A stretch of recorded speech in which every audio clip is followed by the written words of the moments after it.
This is the third and final part of the Three Terrible Seas. Last week we looked at Catholicism, and the week before we looked at the Charismatics. Today we are going to look at Calvinism.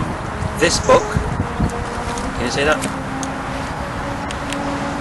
It's written by R.C. Sproul, a 5-point Calvinist, an associate of Dr. John MacArthur. I was sent this book about 2 to 3 years ago from a guy I knew not far from here, was a pastor of a local church. Of course, he was trying to convert me to his way of thinking. I want to quote some references from R.C.'s book on Calvinism, show you some Bible verses, and then conclude this 3-part series.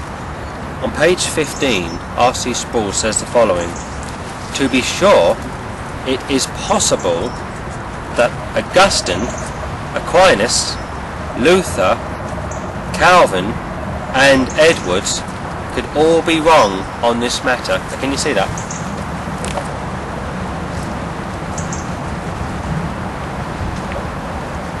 Can you see that? He's saying it's possible that these guys, all household names in Christendom, could be wrong. That's coming from a 5-point Calvinist. Okay, they are wrong. All of them are wrong, including R.C. Calvinism came out of the Reformation. John Calvin was a former Roman Catholic who became the Pope of the Protestant faith in Geneva. Calvinism believes in what's called the tulip is at the heart of Calvinism. The tulip is as follows: T, total depravity; U, unconditional election; L, limited atonement; I, irresistible grace; P, perseverance of the saints. Lorraine Bettner once said if just one of these 5 points can be knocked down, the whole thing collapses. I'm going to show you some verses which show me that the whole system can be collapsed easier than you might think. 2 Peter 2 verse 1, please. 2 Peter 2 verse 1.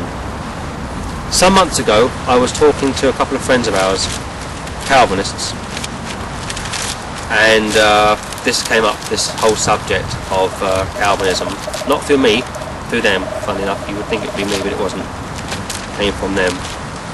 And I was talking to a guy, an individual of this local church, about tulip, limited atonement.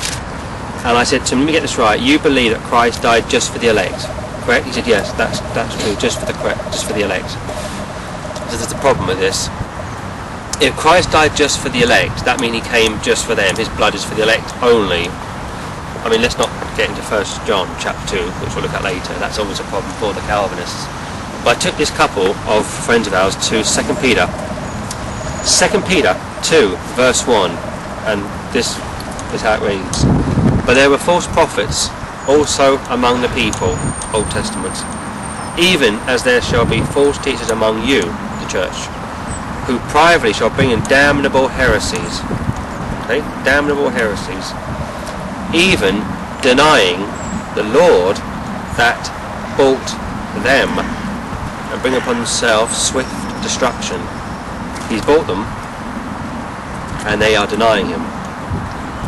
So in Calvinism theology we have a problem here. We have elect people, because he died for the elect, and he's dying for them, and they rejected him. They've got wasted blood. Couldn't answer me on that point. That in itself, as far as I'm concerned, dismantles limited atonement. Because if he died just for the elect, he's not going to waste his blood, because he chose them before the world began. And yet in 2 Peter 2, 1, they are denying him, even though he's bought them. Problem, you see? 1 John chapter 2. 1 John chapter 2, verse 2. "And he, Christ, is the propitiation for our sins," the church. "And not for ours only, but also for the sins of the whole world." Can you see that? Not for our sins only, John says, but for the whole world, the whole cosmos. He died for everybody and everything. Can you see that?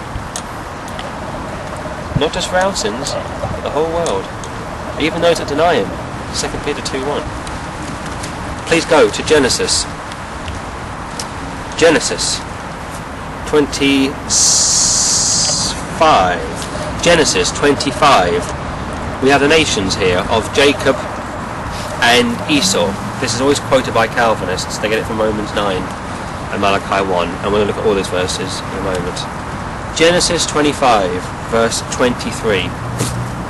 Text reads, quote, "And the Lord said unto her," Rachel, two nations are in thy womb, and two manner of people shall be separated from thy bowels, and the one people shall be stronger than the other people, and the elder shall serve the younger." We have two nations here. Yes, we have two children, obviously, but the writer, being Moses, is concentrating on people that are going to come, the nations that are going to come from Jacob and Esau.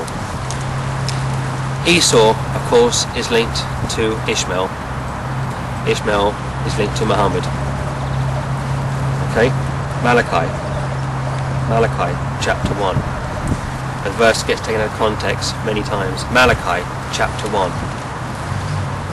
Malachi chapter 1. The burden of the word of the Lord to Israel by Malachi. Verse 2. "I have loved you, saith the Lord, yet ye say, wherein hast thou loved us?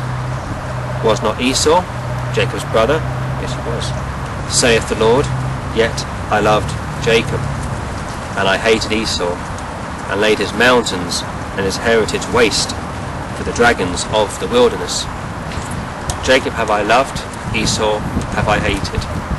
Jacob is Israel, Esau is Edom. He's saying, Israel have I loved, the apple of my eye. Esau have I hated, who are the Edomites, who are the Ishmaelites, who are the Mohammedans. Israel have I loved, Islam have I hated. Controversial? That's what I think it says. People within nations, not babies within a mother's womb. Romans chapter 9. This is always used by Calvinists to argue the sovereignty of God, something which we all hold to. "For the children being not yet born, neither having done any good or evil, that the purpose of God, according to election, might stand, not of works, but of him that calleth. It was said unto her, the elder shall serve the younger. As it is written, Jacob have I loved, Esau have I hated. What shall we say then? Is there any unrighteousness with God? God forbid." Now listen, this text is speaking about nations serving one another. This is what the text is saying. Esau is the firstborn, and he should have had the preeminence among his brethren. But that's not what the Lord wanted. It says Jacob is going to be the seed, Isaac to Messiah.